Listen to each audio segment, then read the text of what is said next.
Hey everybody, what's going on? Hellmite here, bringing you another video from Grab the Lantern today.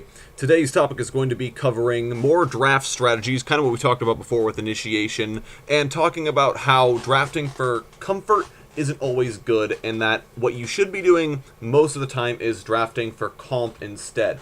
Now, what I mean by this is instead of picking a champion that you yourself are comfortable playing or that you yourself feel you can do well on, instead trying to take a look at what the rest of your team is planning on playing and trying to choose a champion that will help the team as a whole. Now, before I begin, I just want to make this clear so that no one misunderstands. Comfort picks are very good. If you are an excellent Darius, if you are an excellent Sivir, if you're a good Jhin, you definitely want to be looking to play these champions because you're comfortable on them, you played them a lot, you know them well, and you can do well on them most of the time.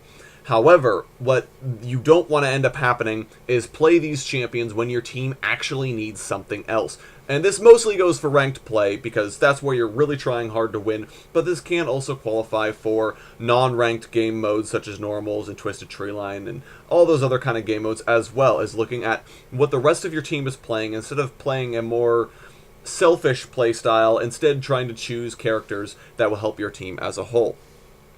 I mean, a good example of picking for comfort and not comp where it's detrimental would be something like you have a Darius top lane who does not have any initiation, who doesn't really have any mobility, and instead of choosing someone who can help Darius get in or realizing our team needs some form of initiation, I better pick initiation, instead picking someone like Kha'Zix.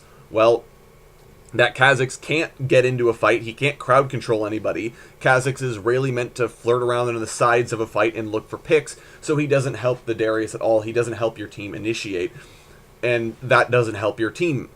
You know, another example of this would be if your team is fully poke, and instead of choosing a tank that can peel for your team like a Gragas, instead choosing Vi, who really doesn't do too much team peel and is mostly a diver who wants to be in the middle of the enemy team. That doesn't help your team's strategy at all. You want to be poking from a distance and disengaging from fights instead of going in, and Vi just goes in. So, now that I made that suggestion, definitely if you're still comfortable on the champion, I'm not telling you to not play the champion, but do take a look at maybe what your team's playing and try to choose something that you can still play well, but that fits the team better.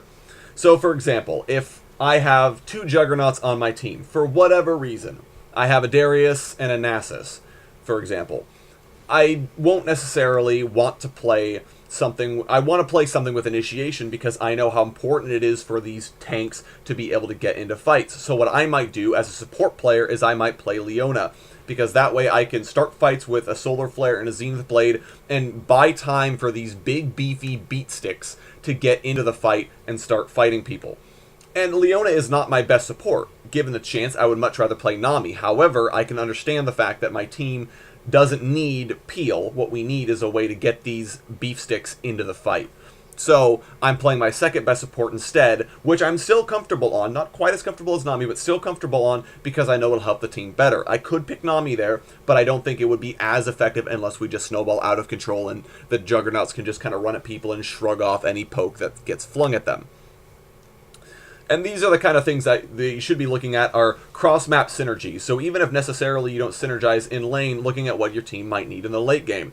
So for example, realizing our team really wants to fight, we really want to have initiation, so what we're going to do is I'm going to pick someone like Sivir because that way I can give my whole team movement speed and get us into the fight faster. Or playing Leona, even if she's not good in the laning phase, but because I know we're going to need that initiation later on, it'll be more useful for my team. Or I'm going to play Nami here because I see that we've already got a Caitlyn. Our mid laner is trying to pick Xerath here. I'm going to pick Nami because that way I can peel for our poke champions and give them a second chance in case the enemy team engages on us. So, kind of realizing what your team is looking to do and trying to pick for it. A good rule of thumb is to try and cover all your bases. Make sure you've got ability power, make sure you've got AD, make sure you have tankiness, initiation, peel, all these kind of parts that can make a well-rounded team comp. Alternatively, if you see your team is really pushing hard towards a certain play style, such as pick or poke or team fight or split push, to try and find champions that in your own champion pool that will contribute to those play styles. So if you're trying to play poke, Leona may or may not be the best idea. However, someone like Nami or Soraka or Janna would be a good idea because these supports can peel for their allies and heal them and keep them on objectives longer, poking enemy teams off. So, kind of looking at what your team is and trying to pick a champion that'll work for it. Now, a lot of this assumes that you have a reasonable champion pool. Obviously, one-tricks won't be able to make use of this as often, but I would say that one-tricks don't necessarily contribute as much to a team because they can only play one champion, and you're effectively forced to build around that one person's champion and their limited playstyle. Now, some champions can work in multiple roles. Gragas can both initiate fights and he can peel for fights, so he works in both a poke comp and in sort of a team fight comp. So you can say, hey, I'm going to pick Gragas in this game, or, you know, if the one trick is only playing Gragas, you can still work with it because the Gragas can do multiple things for your team. However, if you've got someone like a Darius, well, he really only does one thing and one thing only, so you have to kind of build around him, and it makes a bit more of a difficulty for your team. However, there are still things you can do, and you'll find that enabling the Darius is you can either enable a Darius, or if you are the Darius player, you should be looking to broaden your champion pool and find champions outside of the class you're playing and see if you can contribute more to your team comps and ranked. That's all I've got for you guys today. It's going to be a short video. I hope you guys did enjoy watching it. Please give me feedback in the comments. I am still picking up on your guys' comments and figuring out how I can make this video series better. Thank you guys so very much for watching. Please drop a like if you did enjoy the video, and hit that subscribe button as it does help me in what I do. If you're looking to read more Grab the Lantern content, please go on the blog. I publish an article just about every day.